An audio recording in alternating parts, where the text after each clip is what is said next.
আছে গো চুলো, মাটির চুলো আছে গো, মাটির চুলো, নিয়ে নিন গো, নিয়ে নিন, মাটির শক্ত চুলো নিয়ে নিন, এই চুলো আছে গো চুলো।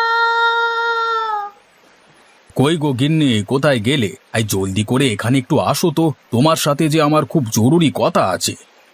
আমি এখন আসতে পারবো না, যা জরুরি কথা জোরেই বলো।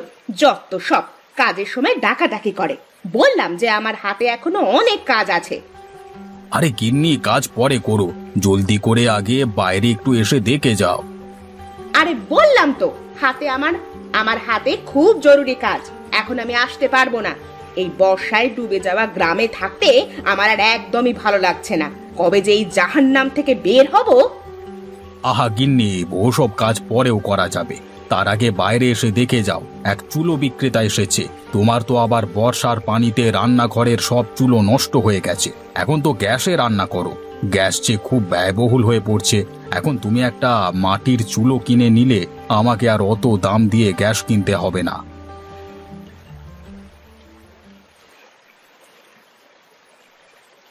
ওই দেখো, এক মহিলা বর্ষার পানিতে হেঁটে হেঁটে মাটির চুলো বিক্রি করছে। তুমি এক্ষুনি একটা চুলো কিনে রাখো, বলা তো যায় না কখন আবার তোমার ওই গ্যাস শেষ হয়ে যায়। হ্যাঁ হ্যাঁ, আমাকে তো এখন গ্রামে মাটির চুলোতেই রান্না করতে হবে। কত করে বললাম এই বর্ষার সময়টা চলো শহরে থেকে আসি, তা না, এখন সে আমাকে এই বর্ষার ভেতরে মাটির চুলো দিয়ে রান্না করাবে। যত সব। আহা গিন্নি, রাগ করো না, কখন কি হয়ে যায় তা তো বলা যায় না। তাই তো তোমাকে একটা মাটির চুলো কিনে দিচ্ছি। তাহলে ডাক দিচ্ছি তাকে। এই যে, এইদিকে আসুন, আমাদের একটি চুলো লাগবে। এই তো আসছি বাবু, একটু অপেক্ষা করুন। একটা মাটির চুলোর দাম যেন কত বলছিলেন? এই চুলো আমি 100 টাকা করে বিক্রি করি, আপনি আমাকে 10 টাকা কম দিয়েন সাহেব। আচ্ছা ঠিক আছে, গিন্নি তুমি একটা মাটির চুলো নিয়ে রাখো, আমি তাকে টাকা দিচ্ছি।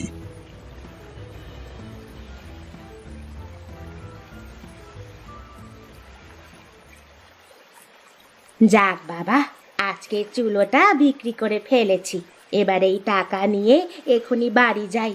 এভাবে প্রতিদিন আমি একটা দুটো করে চুলো বিক্রি করতে পারলে খুব ভালো হবে। বর্ষার দিনে সবাই তো আর বাইরে ঘরে রান্না করতে পারে না।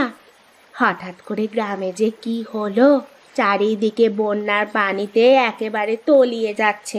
সে যাই হোক, এখন থেকে আমাকে আরো বেশি বেশি চুলো বানাতে হবে।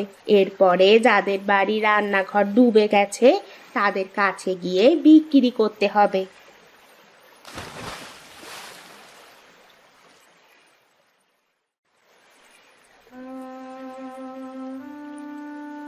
শোনো মতি, তোমার বউ পানিতে পড়ে যাওয়ার কারণে ওর খুব বেশি জ্বর ঠান্ডা হয়েছে, বুঝলে? ওকে কটা দিন একটু বিশ্রাম নিতে হবে। এই সময় ওকে দিয়ে কোনো কাজ করানো যাবে না। আর হ্যাঁ, সময় মতো ওর খাওয়া দাওয়ার দিকেও খেয়াল রাখতে হবে, নইলে এই ঠান্ডা কিন্তু আরও বেড়ে যাবে। আগে ডাক্তার মশাই, ঠিক আছে, আপনি যা যা বলেছেন আমি তাই তাই করব।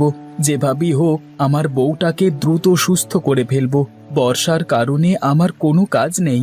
এই বউ আমার বুদ্ধি করে চুলো বানিয়ে বিক্রি করবার বুদ্ধিটা বের করেছে। এখনো চুলো বিক্রি না করলে যে আমাদের সংসার আর চলবে না। তোমাদের গরিবের বিষয়টা আমি বুঝতে পেরেছি মতি, যা হবার তাই হবে, এ নিয়ে অত ভেবো না। তাহলে এবার আমি যাই, তুমি আমাকে আমার ফিসটা দিয়ে দাও তো বাপু।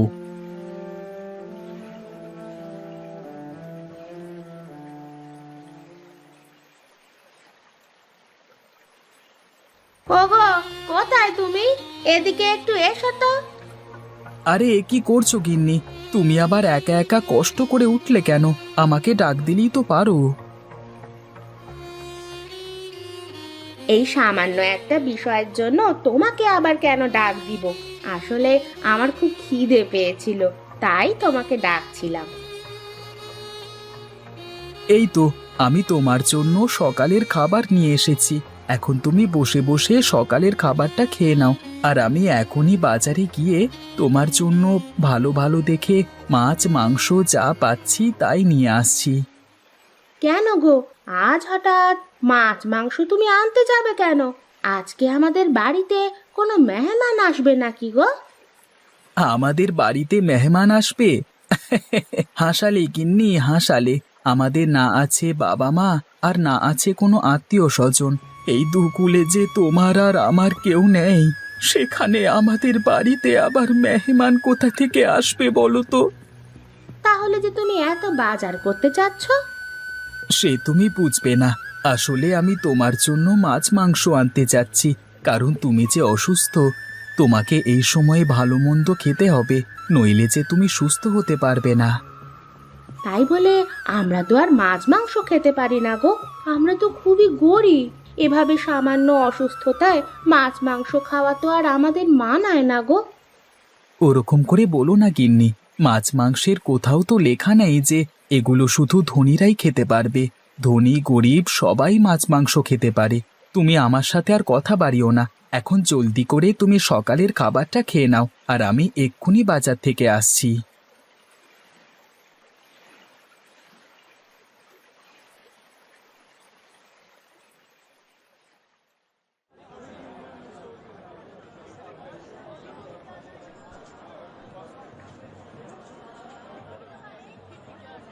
আরে তুই বিজয় না, আমাদের স্যারের ছেলে? তোকে তো আমি চিনতেই পারিনি। তুই কি আমাকে চিনেছিস বিজয়? আমি মতি। আরে মতি, যে আমাদের ক্লাসের সবচেয়ে গরিব ছেলেটা, আরে তোকে আমি চিনতে পারবো না? আমরা তো ছোটবেলায় একসময় বন্ধু ছিলাম। পরে বাবা আমাকে লেখাপড়া করতে শহরে পাঠিয়ে দেয়, কিন্তু তারপর থেকে আর তোর সাথে যোগাযোগ করা হয়নি। এই তো, আমার কথা দেখছি সব তোর মনে পড়ে গেছে। হ্যাঁ, আমি সেই গরিব ছেলেটা। অনেকদিন পর তোর সাথে দেখা হলো। চল চায়ের দোকানে চল, সেখানে গিয়ে কয়েক ঘন্টা আড্ডা দিই। আরে না না, আমার অত সময় নেই রে মতি। আমি এসেছিলাম বাজার করতে, দেরি করে বাজারে আসায় এখন বাজারে এসে দেখি মাছ মাংস কোনো কিছুই নেই। ওদিকে যে এসব না নিয়ে গেলে গিন্নি আমাকে একেবারে মেরে ফেলবে। এখন দেখি কোনো একটা ব্যবস্থা করতে পারি কিনা। চারিদিকে পানিতে থই থই করছে। এই বর্ষার দিনে তুই কিছুই আর করতে পারবি না। যেহেতু আমার সাথে তোর দেখা হয়ে গেছে, তাহলে আজকে চল আমার বাড়িতে। তোর আর তোর বউয়ের নেমন্তন্ন। তোরা আজ আমার বাড়িতে মেহমান হয়ে চলে আয়। যদিও আমি গরিব মানুষ, তবে যতটুকু পারি তোদের আপ্যায়ন করব। আরে না না, তোকে এরকম চাপ দেওয়াটা একেবারেই ঠিক হবে না। আমরা অন্য কোনো সময় তোদের বাড়িতে যাব। আরে না ভাই, ওসব কথা বললে একদমই হবে না। তুই যেভাবেই হোক আজকে দুপুরে তোর বউকে নিয়ে আমার বাড়িতে চলে আয়। আমার বাড়িতে আজকে তোর আর তোর বউয়ের নেমন্তন্ন। আর শোন, আমার বাড়িটা কোথায় সেটা তো জানিস নাকি? এত করে যখন বলছিস তাহলে ঠিক আছে, আমি আজকে দুপুরে তোর বাড়িতে নেমন্তন্ন খেতে যাব।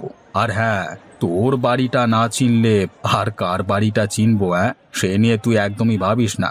সময় মতো আমরা চলে আসবো।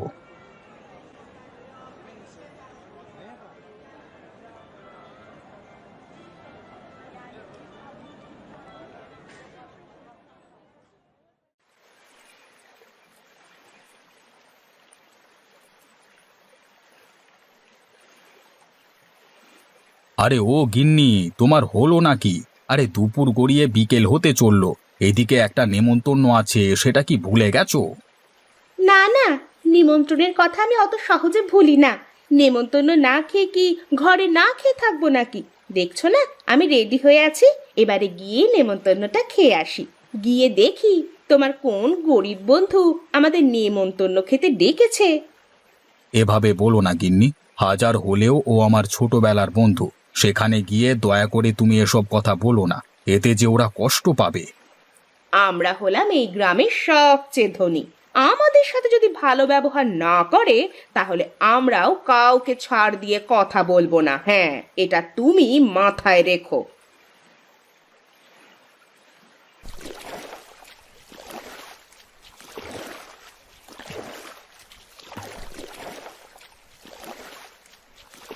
আরে বিজয়, তুই চলে এসেছিস বন্ধু। আয় আয়, জলদি করে আয়। হ্যাঁ হ্যাঁ বন্ধু, চল। গিন্নি চলো, ভেতরে চলো। হ্যাঁ হ্যাঁ, চলো ভেতরে চলো, গিয়ে দেখি কি কি ডাল আর ভাত রান্না করেছে।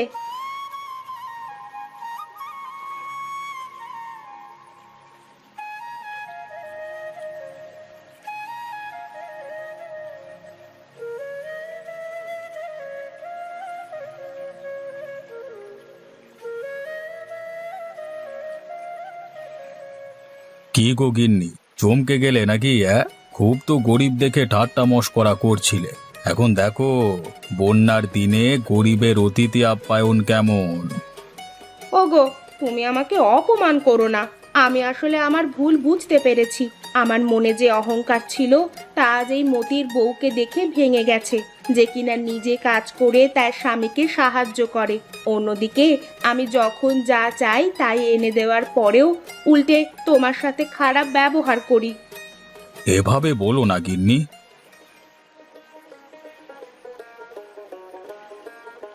তো বন্ধু বিজয়, এবার খাওয়া শুরু করো। আমরা গরিব মানুষ, বন্যার ভেতরে আপনাদের অতিথি হিসাবে পেয়ে আমরা খুবই খুশি।